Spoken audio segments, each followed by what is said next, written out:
Welcome, everybody. It's time once again to grab your board, swim out into the sea of ideas, and see if you can't catch that sales pipeline as it starts to curl up over the horizon out there.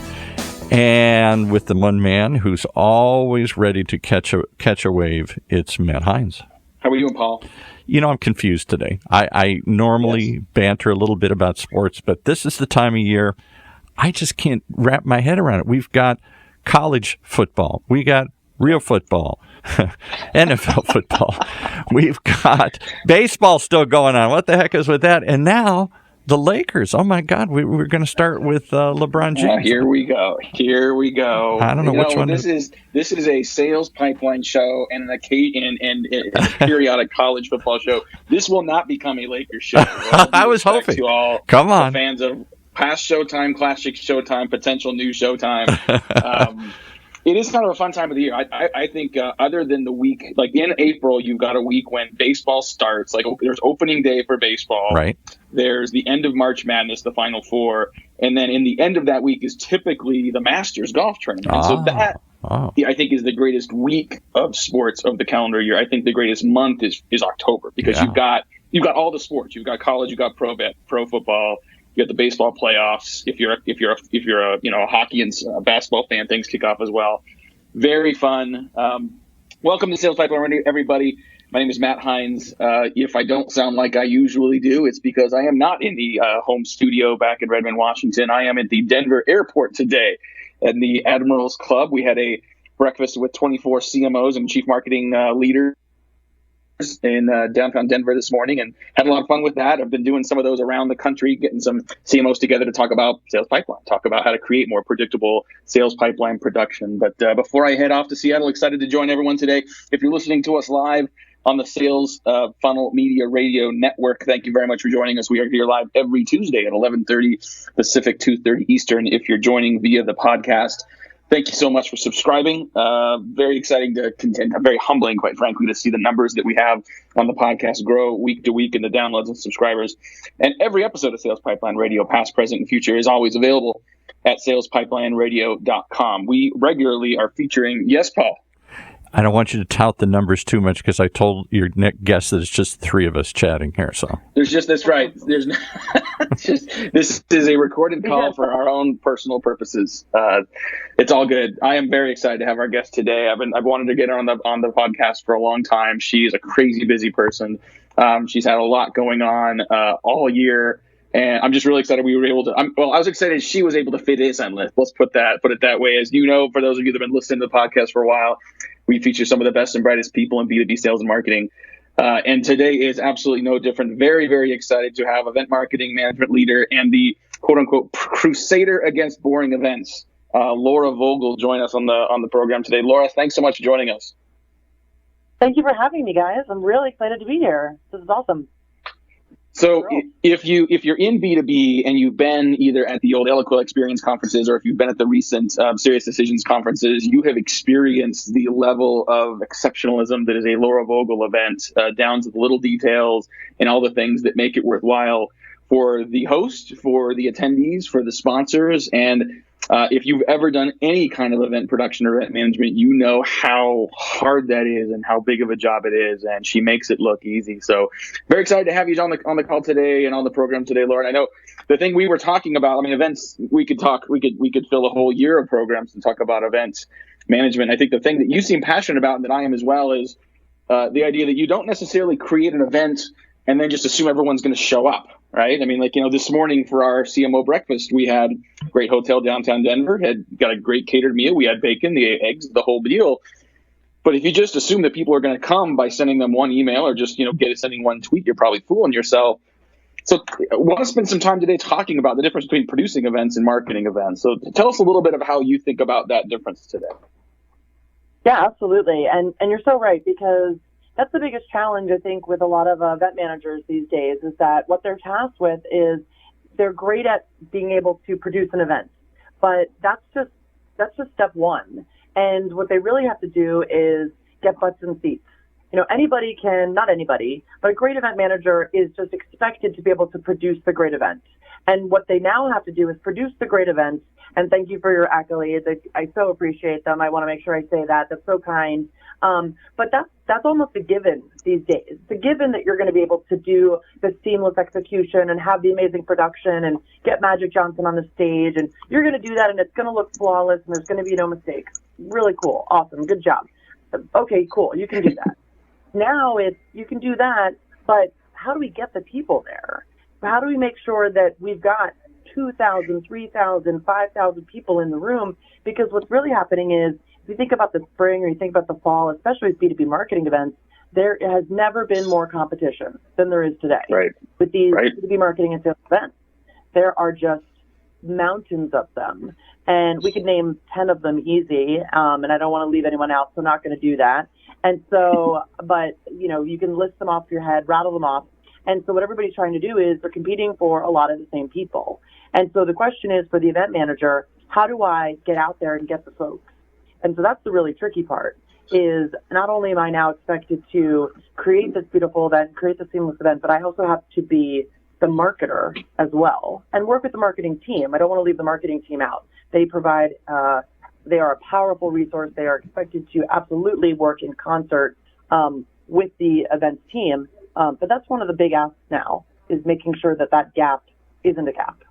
So, a good event can itself be a marketing channel, right? If you have an event that develops a good reputation where people come back and they say, I have to go to that again because it was a great experience, there was great content, there was great networking. That alone and the word of mouth of good events can certainly help. But that assumes that you've been doing it for a while and you've taken the time to build that reputation. What are some of your best practices if people are listening to this, say, listen, we're going to be doing our own events next year. We're going to do a road show. We're going to kind of do some of our own stuff. What are some of the best practices that you find most successfully work when companies do try to market their own events to get butts in seats? Yeah, absolutely. So the number one thing I tell people is they have to really start with their marketing campaign when they start thinking about their content. I think what people tend to do is they start thinking about the marketing far too late in the game. And they really have to take it way back.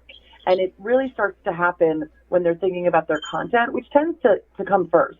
They start thinking about their content a year in advance. And they say, okay, what's going to be our theme? How are we going to create our agenda? And how are we going to do those things? When you do that, that's when you're thinking about your marketing, because those two things go hand in hand. You want your marketing to be in concert with those agenda announcements. And how are you going to do those things? And how are you going to really create a cadence of, okay, I want to make sure that I can create these price points, right? So I want to do an early bird special. Well, I need to make sure that I've announced my keynote prior to that early bird ending. So I'm giving people a reason to buy that ticket before that ends. And I've announced at least somewhat of my content before then so that they have a reason to say, well, there's no agenda up. I'm not giving them any motivation to buy that ticket at that price point. So I haven't given them anything to do. So you're sort of looking at it and saying, well, I should have had a hockey stick at this point. And why am I not seeing that jump? So you really need to back it up and think, okay, I'm doing my marketing, I'm doing my price points, I'm doing my content, and all of those things have to work together. So I think that's really important for people. I think that's the number one thing, and I think it's things that is one thing that gets missed a lot. I think the other thing is the website. And I know that probably seems really basic, and of course I'm going to do a website, Laura. That's, why would ever anybody hire you as a consultant or anything? But I think what people tend to forget is the website is a living, breathing item that you have to update and work on every single day. It is your most powerful tool. And I think oftentimes people say, okay, we're going to update it 4 times throughout the course. I just had a client that was their first conference, and they really weren't thinking about the fact that they needed to be having a website cadence where we were updating this. We had V1, V2, V3, V4, V5, V6. We had so many different website versions because it's the way to drive traffic to know what's going on, all these different exciting things that you're doing, and it's how you get people excited. So I think that's really important, and oftentimes it gets underutilized, and people don't really anticipate the workload that's going to go in, and they don't provide the resources from the web team or the events team or the marketing team, and it's really important to allocate for that So you get down the road and you think, oh my gosh, I don't have the resources to create this amazing landing page. And now I've got Magic Johnson or the Bare Naked Ladies or whomever it is. And you want to be able to create that awesome image or that awesome page. And you want to be able to ensure that you have the resources for it. I think those are two really important things to be doing. Yeah, love it. We're talking today on Sales Pipeline Radio with Laura Vogel. She is one of, if not the best B2B event marketing managers in the game. She was the director of global events for the Oracle Marketing Cloud, the senior director of global events for Serious Decisions. If you've been to a B2B event in the last few years, you've probably experienced a lot of her great work. And, we're talking about the ways you can leverage the agenda to get people to your event. And I want to get your perspective on sort of what I think about as the sizzle and the steak. I see a lot of conferences make a really big deal about, their headliners, right? Oh, we got Jamie Foxx coming and, let's mention Bare Naked Ladies or, DJ Jazzy Jeff and the Fresh Prince doing a show. Like that's all really actually exciting. What a lot of companies do when they try to justify spending thousands of dollars to send their demand gen people or to send someone to a conference, it's not just because I want you to go to a party. It's like, what are you going to learn? What are you going to bring back? And so the sizzle may be the exciting keynote of the concert. The stake is like, what's on the agenda? What's the best way, Laura, to balance those two things together to really maximize getting people to convert and say yes? Absolutely. And you're right. And I would like to point out that if I ever have the opportunity to hire DJ Jazzy Jeff, I will absolutely be doing that. So thank you for the invitation. I'm writing it down as we speak. Not for Prince, because, obviously Will Smith overplayed, but DJ Jazzy Jeff. So you're right. And that's something that we struggle with as event managers. And as I mentioned, it is such a crowded marketplace that you go, do I need this? Do I need Neo or Bare Naked Ladies or any of those things? And it's so competitive. And I really do think that at the end of the day, it's both the content and really the networking that gets people there. And so what we try to focus on, or I try to focus on, or I tell my clients, is think of ways to push that agenda forward. So when you look at a justification letter on a website and things that we tell our account managers as they're calling their clients, or we put this in videos, we focus on saying, these are the things that you're going to go home with. Here are the 3 action items that you're going to be able to do when you get back to your desk on Monday morning. And that focuses on the takeaways from the breakout sessions and the keynotes. And it doesn't focus on DJ Jazzy Jeff, and it doesn't focus on Magic Johnson. It really focuses on what you're going to learn from the actual sessions that are being taught by either the customer case studies or, say, the Serious Decisions, and it's an analyst session. But that really focuses on, like you said, the steak and not the sizzle. And so you see that in, like I said, the justification letters. I focus, like you mentioned, on the website. I really tell my clients to make sure they have a website and that agenda page where you can filter. A lot of these great event management tools these days, Certain, Cvent, all those, they've got great tools that allow you to filter by breakouts and by type. And that really allows you to see, okay, is it by role? Is it by persona? Is it by type? Is it by track? All those things. And drive your marketing to those so that you can do role-based marketing and say, this is why your role has to be at this event. Because if you don't, all of your peers are going to learn these things and you're going to be left behind. And that's based on what you need to know on Monday, not because of what DJ Jazzy Jeff is going to do at the party. And so I think you can, it's a mistake to not have the sizzle, but you want to really focus a lot of it on the take home, on the steak. Yeah, it's a balancing act for sure. I will tell you, I don't know if I'm making you jealous of this. So Dreamforce here a couple weeks ago, right? They're one of the vendors had a party, and the headliners at the party were Dougie Fresh and Slick Rick, and it's pretty good. It's pretty good. And I get we're gonna have to take a quick. A lot. Go ahead. No, I was just gonna say I get a question a lot from people that clients would say, "How do I get people to my trade show booth?" And it's challenging now because there is so much competition, and people are just there's so many shiny objects. And it's trying to find that balance between, getting people to your party and getting the folks in the room. And so you really do. It's tough to find that balance. But I think there's a way to do it. I think you can. But you got to have that content there, or it's at the end of the day, it's not a conference worth attending, right? I agree with that. We got to take a quick break, pay some bills. We're going to be back with more with Laura Vogel on Sales Pipeline Radio, talking about events, talking about the chicken and the egg. Do you market a great event, or does a great event get marketed and sort of build some momentum? We're going to talk about ways to do that. We'll be right back. Sales Pipeline Radio. Are you tired of sending sales emails and wondering if they ever even get opened? If so, you need MailTag. MailTag is a Chrome browser extension for your Gmail that allows you to track your emails in real time. You receive alerts right on your desktop as soon as your emails are read. And as a special thank you for being a listener of this show, we've teamed up with MailTag to provide you guys with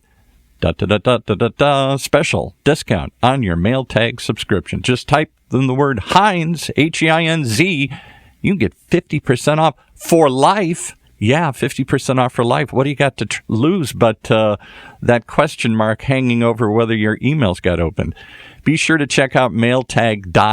I know it's a little different. Mailtag.io to start your completely free 14-day trial. No credit card required. And afterwards, put in that code Heinz and get 50% off for life. You'll thank us afterwards.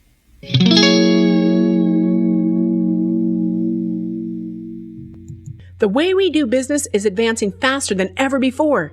Yet amongst the disruptions, there's one pillar that stays standing through it all: the power of a relationship. Relationships are at the core of everything. So how are today's organizations developing, nurturing, and leveraging them to drive success? Join Matt Hines and Sigster's VP of Marketing, Justin Keller, for the on-demand webinar, The State of Relationship Marketing, and learn how your team can bridge the gaps between relationships and revenue. Listen now at HeinzMarketing.com. That's HEINZ marketing.com. And yes, we said H-E-I-N-Z. We didn't say Slick, Rick, or any of these other names that drop in here.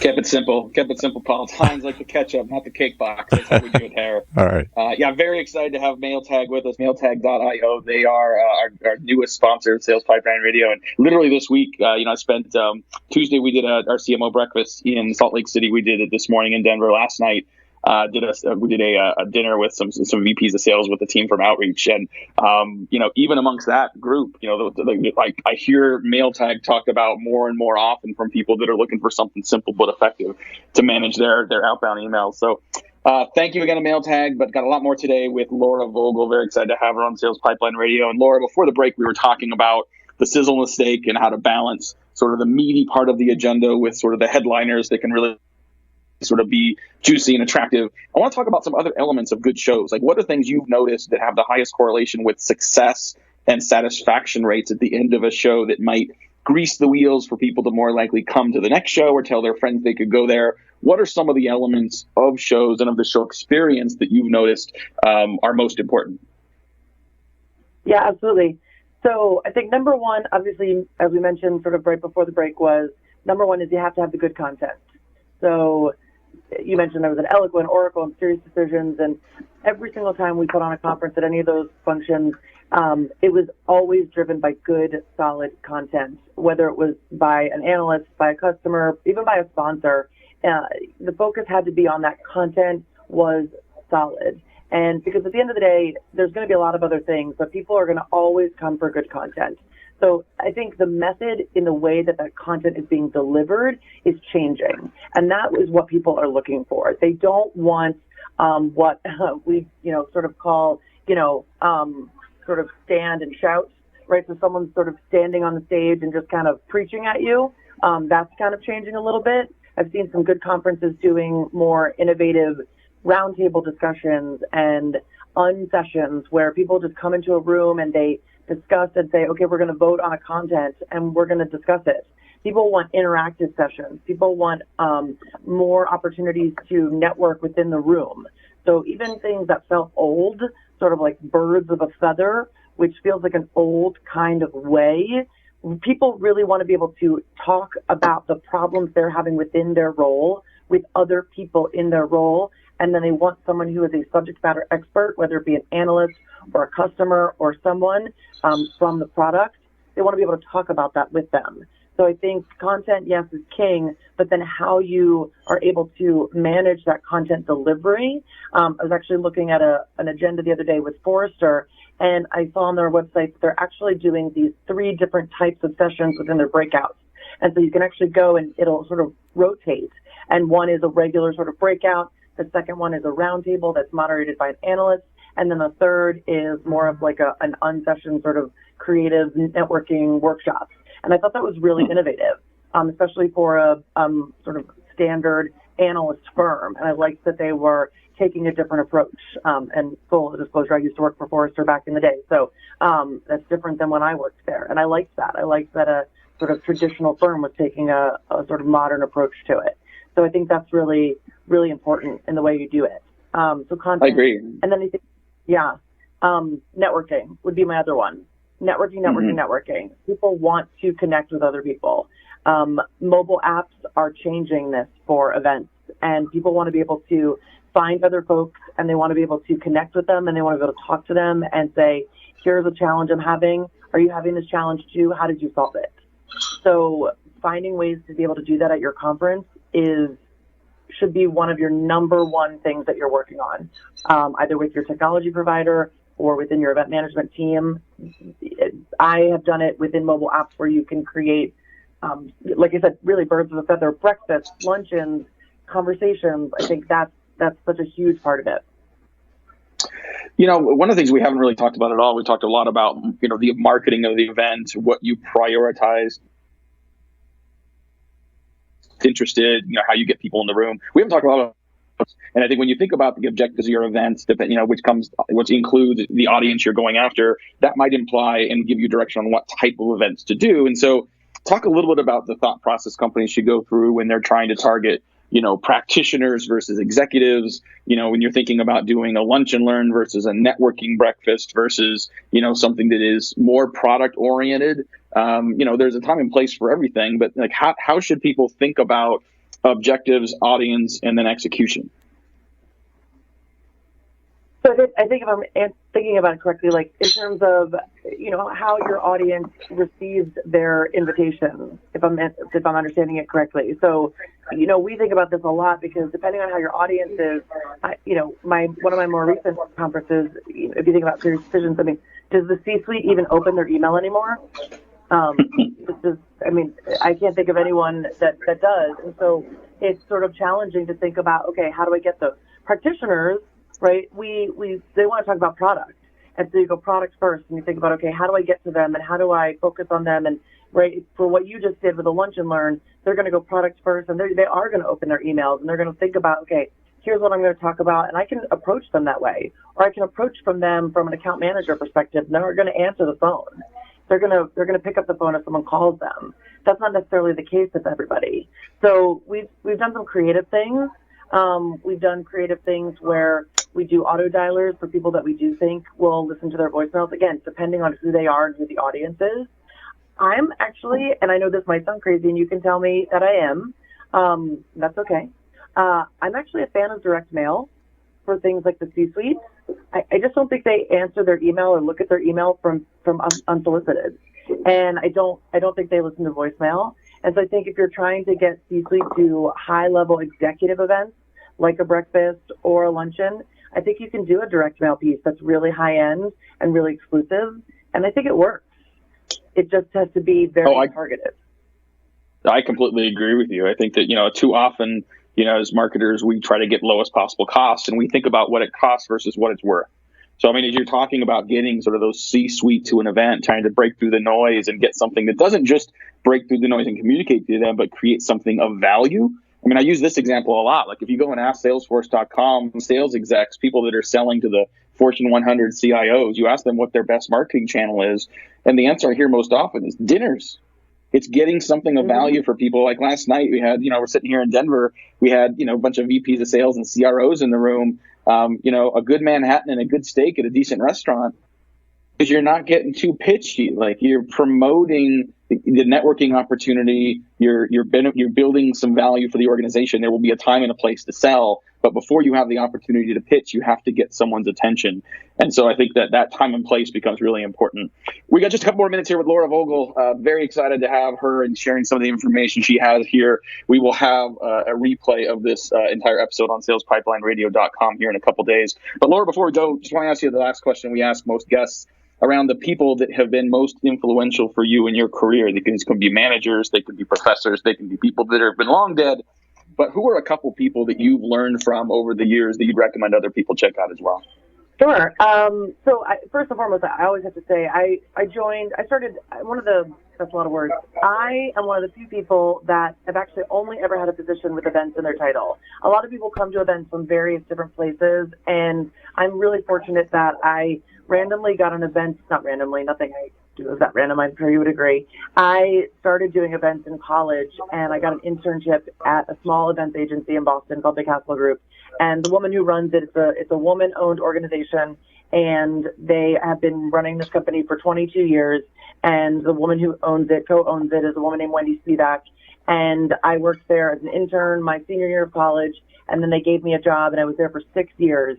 And she taught me so much that I know about making every experience special, and everything has to be seamless, and all the things that people compliment me on about how everything should have that sort of Laura Vogel touch, all those kind of like very special moments. A lot of that comes from that experience, and I really owe that to them. And I'm always just very proud to say that I started at a woman-owned business, and it's still thriving today. And so I'm really proud of that.